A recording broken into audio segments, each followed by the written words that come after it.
บิดทุกคน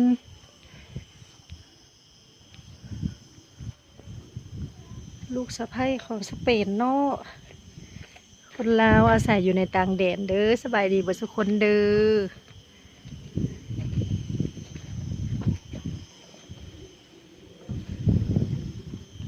มักไส้นี่กำลังเป็นมักพอได้กินกำลังป่งงามๆมันกำลังขึ้นอันนี้กะเพราเนาะกะเพราจะอันนี้ก็มักพริกสเปนมะเขือมันมากมันพริกตัวนี้นะโอ้ยดกกระดักดกกระโดด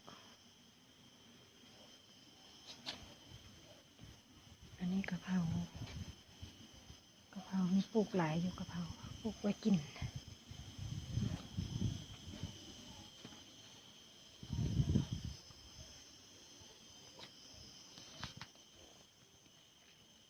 เกลือนี่ก็น้ำย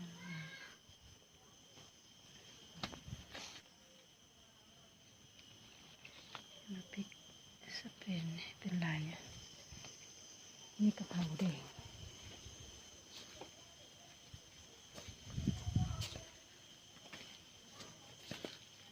นี่นะคะ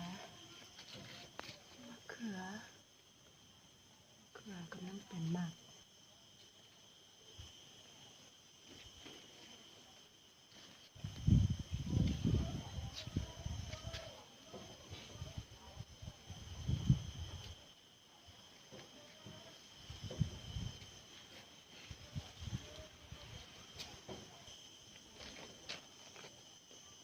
เมลอนสุกแล้ว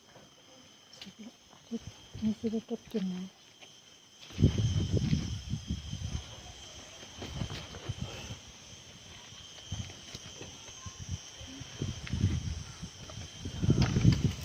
แล้วมันจะกินมาน้อยๆก็ได้มะเขือลายอันนี้มะเขือลาย